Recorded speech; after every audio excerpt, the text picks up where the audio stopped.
Le 8 septembre 1944, tout Trier-sur-Seine était libéré par les Alliés.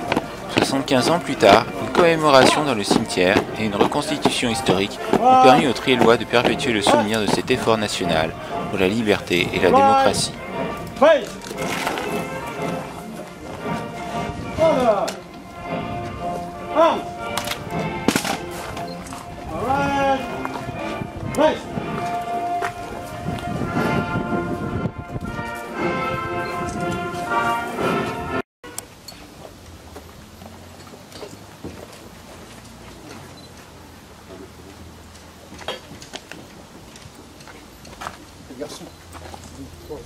Trois garçons.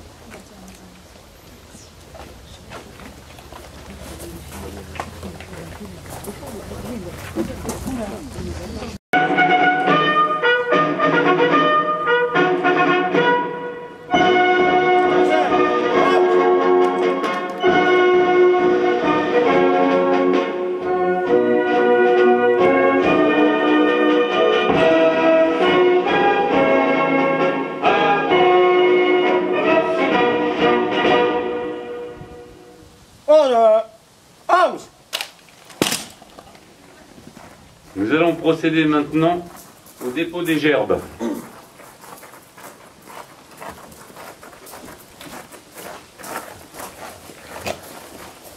Gerbe de la municipalité.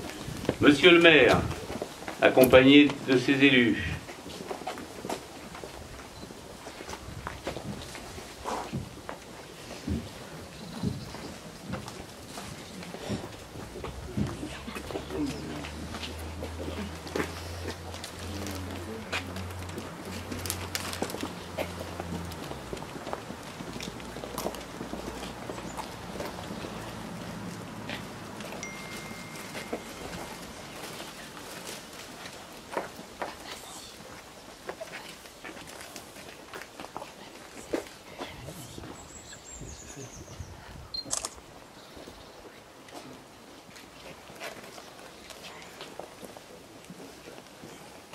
Nous rendons hommage à nos alliés, ainsi qu'à tous les Français et Françaises qui ont contribué à ce succès.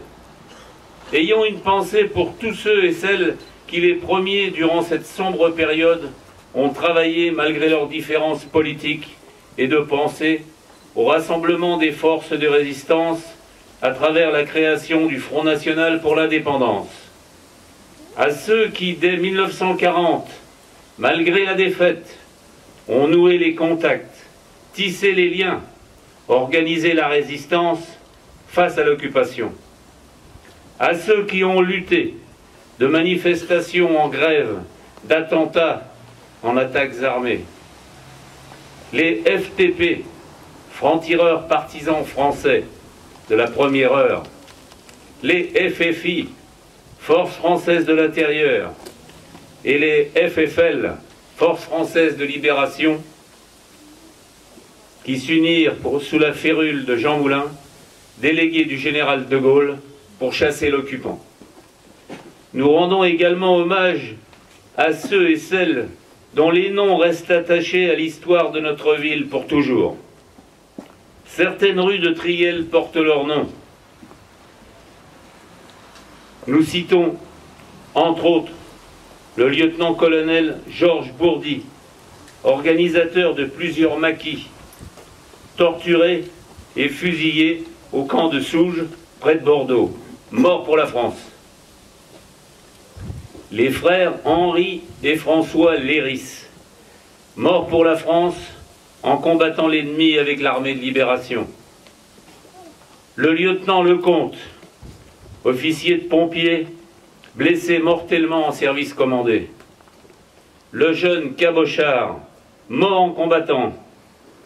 Madame Thérèse Letias, résistance, morte en déportation à Ravensbrück.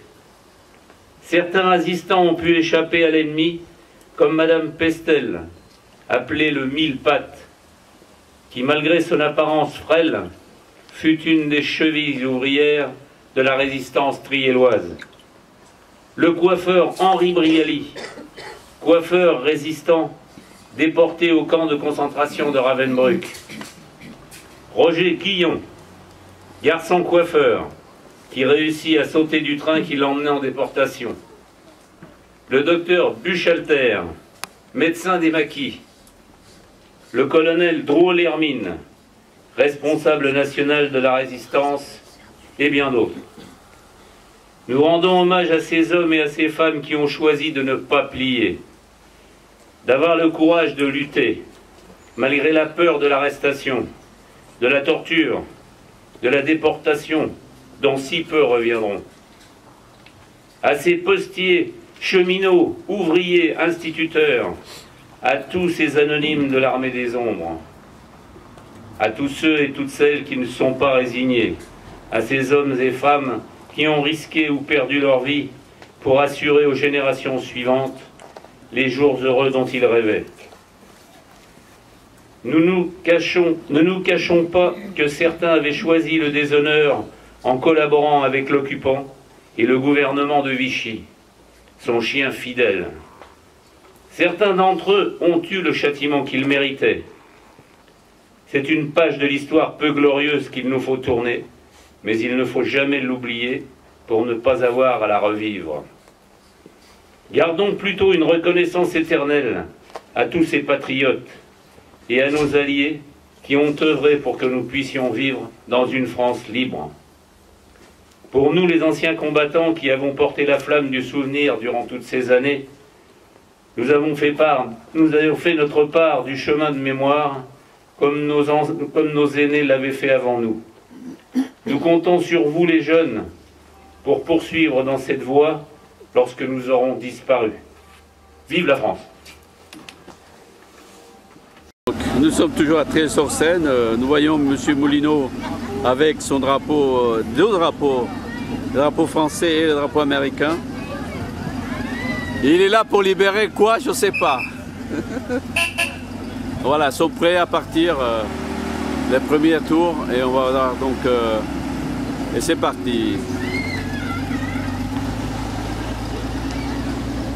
Tréguier-sur-Seine, c'est organiser des choses. Ici nous avons l'association Jeep Vexin qui a mené tous ces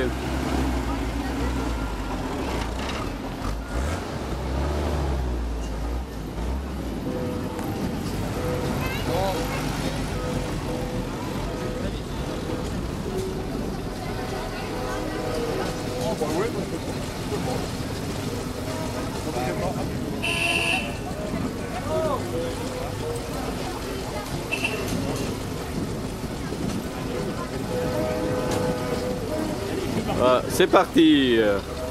Donc on a une passager clandestin.